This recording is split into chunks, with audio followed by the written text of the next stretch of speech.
Welcome dear friends to my video lecture on communication types. We are going to discuss one of the types, namely the visual communication. We already given 4 or 5 types of communication in different video lectures. I hope you have gone through that. Kindly go through this also. I'm sure you will be able to get very good insights into these types of communication. This is unit 4 in T and set syllabus, and according to the syllabus I am just giving you various topics. I'm sure you will be benefiting. My approach is that I am giving you content as well as questions also, very important questions, answers, explanations for that. That way you will be benefiting a lot. Let us straight away enter into the topic. Dear friends, visual communication. What does this mean? Visual communication includes pictures, symbols, graphs and maps. These visuals convey messages without using words. For example, a stop sign you used to see on the roads, no, with the policeman having that board. A stop sign communicates its meaning without any written words. காட்சி தொடர்பு என்பது படங்கள், சின்னங்கள், வரைபடங்கள் மற்றும் வரைபடங்களை உள்ளடக்கியது. இந்த காட்சிகள் வார்த்தைகளை பயன்படுத்தாமல் செய்திகளை தெரிவிக்கின்றன. எடுத்துக்காட்டாக ஒரு நிறுத்து அடையாளம், the stop board, எழுத்துப்பூர்வ வார்த்தைகள் இல்லாமல் அதன் அர்த்தத்தை தெரிவிக்கின்றது. Let us discuss the power of visual communication. Visual communication is powerful because humans are naturally drawn to visuals. Our brains process visual information faster and remember it better compared to just text or spoken words. Studies suggest that about 65% of people learn better through visuals, showing how important visuals are in communication. மனிதர்கள் இயற்கையாகவே காட்சிகளுக்கு ஈர்க்கப்படுவதால் காட்சி தொடர்பு சக்தி வாய்ந்தது. நமது மூளை காட்சி தாவலை வேகமாக செயலாக்குகிறது மற்றும் அதை நினைவில் கொள்கிறது. 65% மக்கள் காட்சிகள் மூலம் சிறப்பாக கற்றுக்கொள்கிறார்கள். தகவல் தொடர்புகளில் காட்சிகள் முக்கியம் என்பதை ஆய்வுகள் தெரிவிக்கின்றன. And also it gives you the enhanced comprehension of ideas. Visuals make complex ideas easier to understand by breaking them into smaller parts. They help organize data, show trends, and illustrate connections between concepts.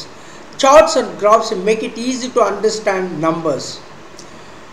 Enhanced comprehension means மேம்படுத்தப்பட்ட புரிதல்.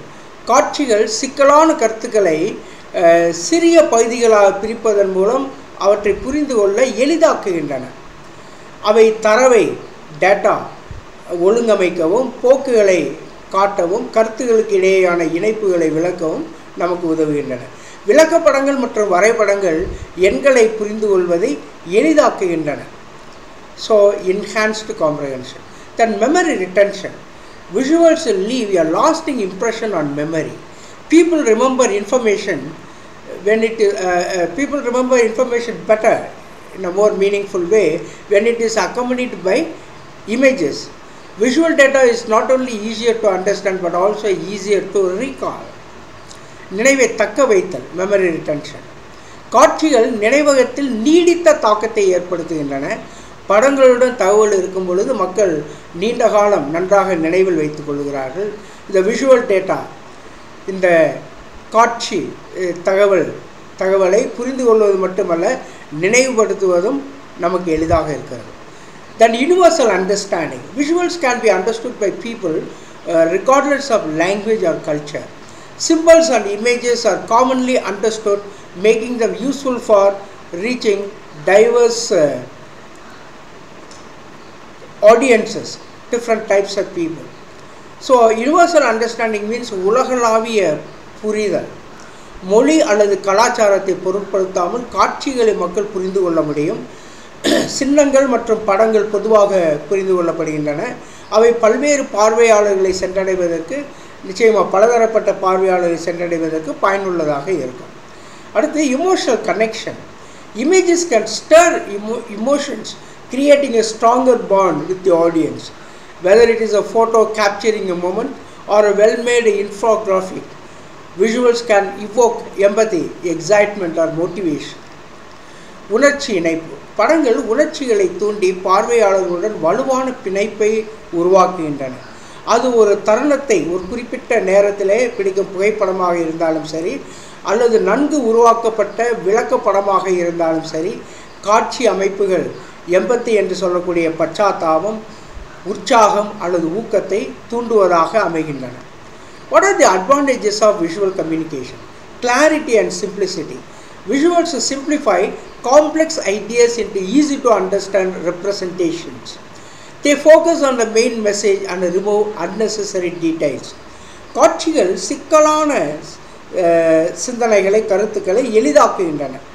அவைகள் முக்கிய செய்தியில் கவனம் செலுத்துகின்றன மற்றும் தேவையற்ற விவரங்களை நீக்கிவிடுகின்றன.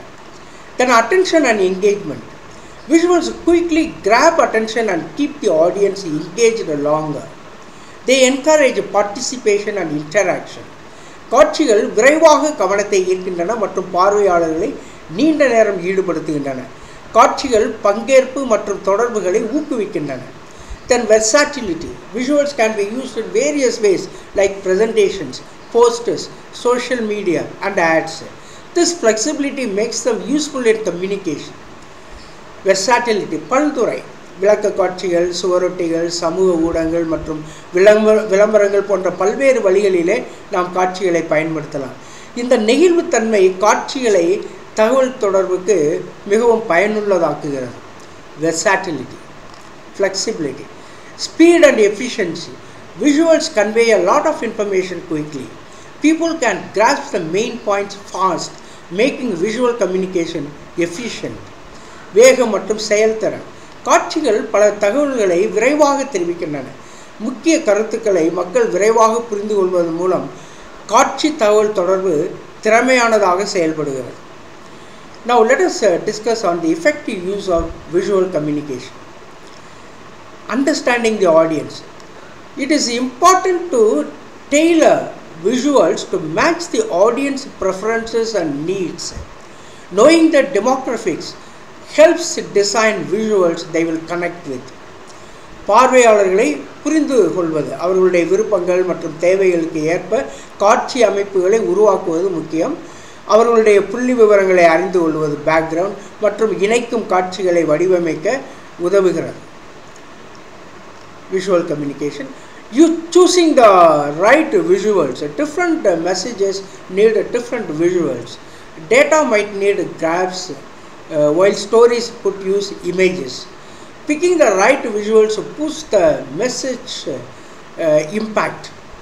சரியான காட்சிகளை தேர்ந்தெடுப்பது, வெவ்வேறு செய்திகளுக்கு வெவ்வேறு காட்சிகள் தேவை. நிச்சயமாக தரவுகளுக்கு வரைபடங்கள் தேவைப்படலாம். ஸ்டாட்டிஸ்டிக்கல் அனாலிசிஸ் போன்றவற்றிற்கு நாம் வரைபடங்களை பயன்படுத்துகிறோம். கதைகள் படங்களை பயன்படுத்தலாம். சரியான காட்சிகளை தேர்ந்தெடுப்பது செய்தியினுடைய தாக்கத்தை அதிகரிக்க செய்கிறது. So choosing the right visuals very important in communication. Then maintaining consistency. Using consistent colors, fonts and branding across communication materials creates a unified and professional look. It builds a strong visual identity. Maintaining consistency, that is நிலைத்தன்மையை பராமரித்தல். இந்த தொடர்பாடல், காட்சி தொடர்பாடல், காட்சி தகவல் தொடர்பு பொருட்கள் முழுவதும், இந்த தொடர்பாடல் பொருட்கள் முழுவதும் சீரான வண்ணங்கள், எழுத்துருக்கள் மற்றும் பிராண்டிங் என்று சொல்லப்படக்கூடிய ஏற்கனவே தயாரித்து கொடுக்கக்கூடிய அந்த கலர் வகைகள், இவற்றை பயன்படுத்துவது ஒரு ஒருங்கிணைந்த மற்றும் தொழில்முறை தோற்றத்தை உருவாக்குகிறது. Professional appeal.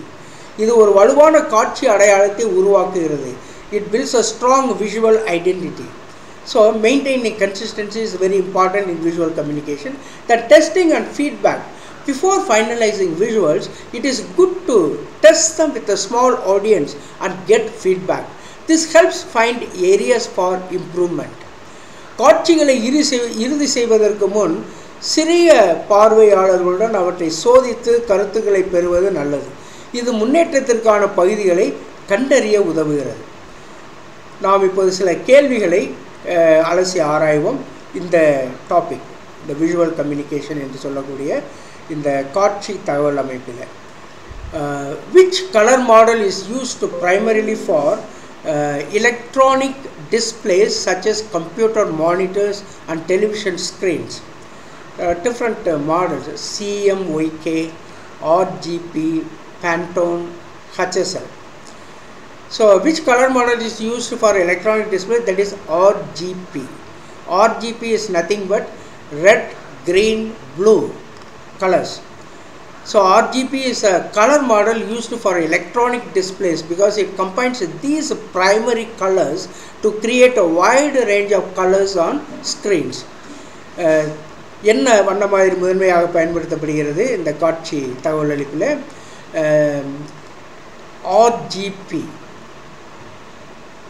RGB என்பது மின்னணு காட்சிகளுக்கு பயன்படுத்தப்படும் வண்ண மாதிரி. ஏனெனில் இது முதன்மை வண்ணங்களை ஒன்றிணைத்து திரைகளில் பரந்த அளவிலான வண்ணங்களை உருவாக்குகிறது. Question 2. In typography, what does kerning refer to? Adjusting the space between letters, adjusting the font size, changing the font type, adjusting line spacing. So typography இந்த அச்சுக்கலை typography. ஸோ அச்சுக்கலையில் இந்த கெர்னிங் என்று சொல்லப்படுவது அதனுடைய அர்த்தம் என்ன? Adjusting the space between letters. Adjusting the space between letters. Kerning is the process of adjusting the spacing between characters, letters in a font to improve readability and aesthetics. இதனுடைய அர்த்தம் என்ன? அச்சுக்கலையில் கெர்னிங் என்பது எதை குறிக்கிறது? எழுத்துக்களுக்கு இடையே உள்ள இடைவெளியை சரி செய்தல். அதுதான் சரியான பதில். எழுத்துரு அளவை சரி செய்தல், எழுத்துரு வகையை மாற்றுதல், வரி இடைவெளியை சரி செய்தல் என்பதெல்லாம் வேறு விதமான டெக்னிக்ஸாக இருக்கின்றன. ஆனால் இந்த கெர்னிங் என்று சொல்லப்படுவது வாசிப்பு திறன் மற்றும் அழகியலை மேம்படுத்த எழுத்துருக்களுக்கு இடையே உள்ள இடைவெளியை சரி செய்வது. அதுதான் இதனுடைய அர்த்தம். கெர்னிங் என்று சொல்லக்கூடிய அந்த டெக்னிக்கல் வேர்டுடைய அர்த்தம். What does the acronym UA stand for in the context of visual communication? UI, user interface, universal icon, uniform illustration, user intuition. You would have come across this word often. User interface. UA stands for user interface, referring to the graphical layout and design of an application or system that users interact with. The visual communication சூழலில் UA என்ற சுருக்கம் எதை குறிக்கிறது? பயனர் இடைமுகம், universal icon, சீரான விளக்கம், பயனர் உள்ளுணர், பயனர் இடைமுகம். அதுதான் திஸ் இன்டர்ஃபேஸ் என்று சொல்லுகிறோம்னா யூசர் இன்டர்ஃபேஸ், பயனர் இடைமுகம். UA என்பது பயனர் இடைமுகத்தை குறிக்கிறது. இது வரைகளை தளவமைப்பு, அவுட்லைன், கிராஃபிக் அவுட்லைன் மற்றும் பயனர்கள் தொடர்பு கொள்ளும் ஒரு பயன்பாடு அல்லது அமைப்பின் வடிவமைப்பை குறிக்கிறது. ஆங்கிலத்தில் என்ன சொல்லுகிறோம்? UA stands for user interface, referring to the graphical layout and design of an application or system that users interact with.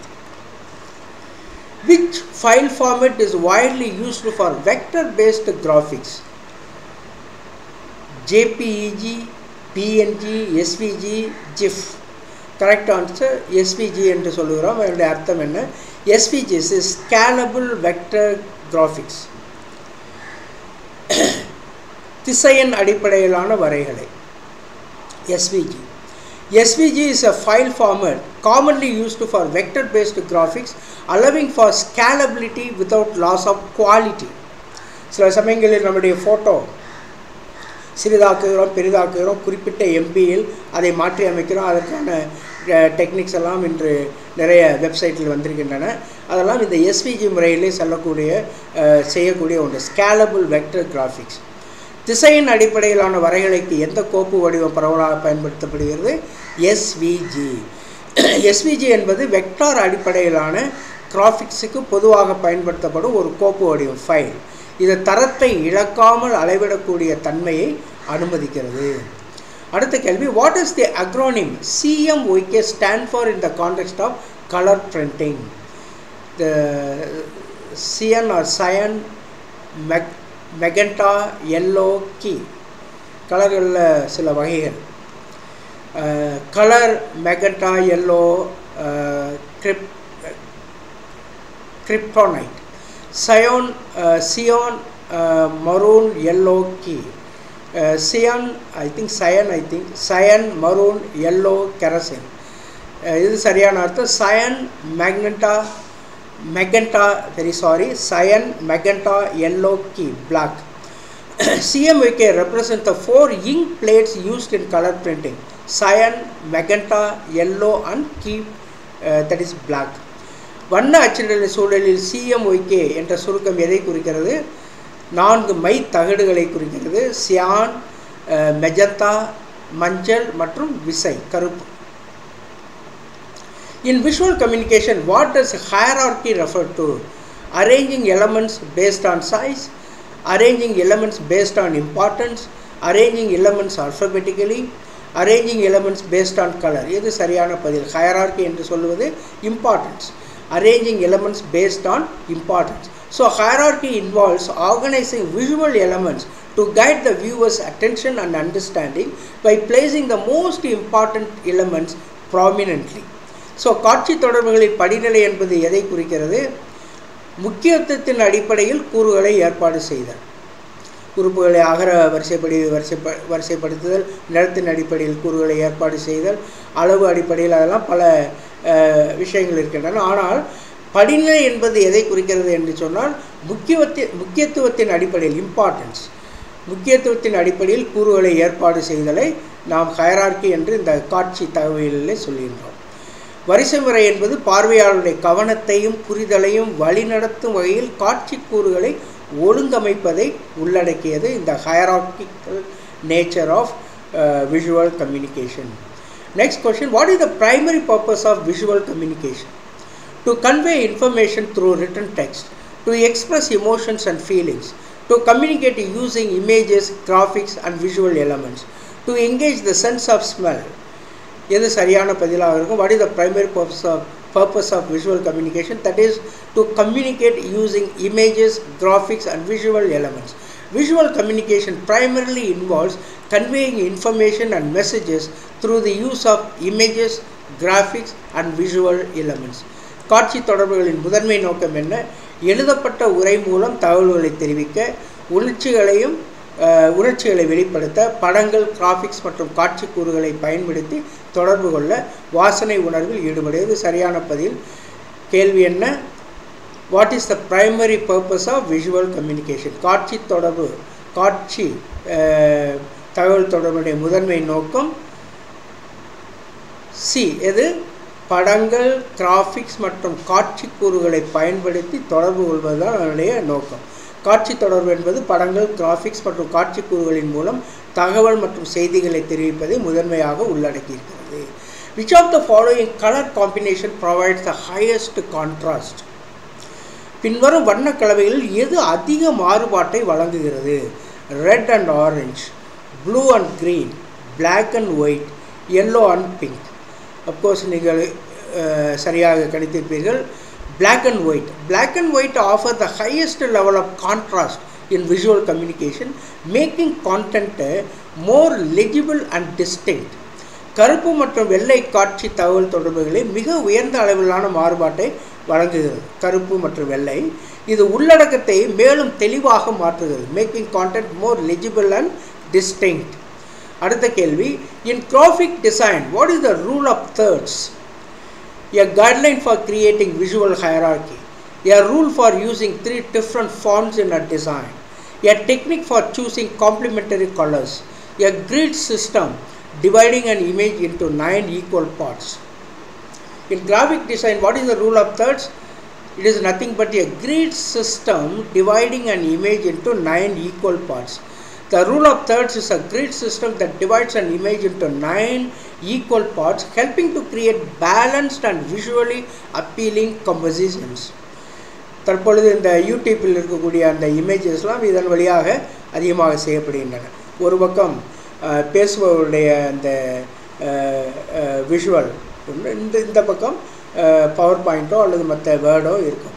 அது 1/3 இருக்கின்ற பொழுது பார்ப்பதற்கு அழகாக இருக்கும். அதற்கான சாத்தியக்கூறுகள் எல்லாம் இப்பொழுது நிறைய வெப்சைட்டில் இருக்கின்றன. The rule of thirds is a grid system that divides an image into 9 equal parts. மூன்றில்களின் விதி என்பது ஒரு படத்தை 9 சம பாகங்களாக பிரிக்கும் ஒரு கட்ட அமைப்பு. இது சமநிலையான மற்றும் பார்வைக்கு ஈர்க்கும் கலவைகளை உருவாக்க உதவுகிறது. ப்ரொபோர்ஷன் சரியாக இருக்கும். மூன்றில் ஒரு பங்கிலே ஒருவர் நின்று பேசிக்கொண்டிருக்கிறார் என்று சொன்னால் மற்ற 2 பங்கிலே வேறு விதமான ஒரு குறிப்பிட்ட பங்கிலே வேர்ட்ஸ் வரலாம், இன்னொரு பங்கிலே விஷுவல்ஸ் வேறு ஏதாவது இமேஜஸ் வரலாம். அதை பார்ப்பதற்கு ஒரு சம அளவிலே அது இருக்கும், பார்ப்பதற்கு நன்றாக இருக்கும்.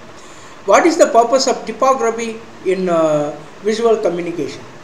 To choose random fonts for a design, to organize and present text in a visually appealing manner, to eliminate text from a design, to use text as a sole visual element.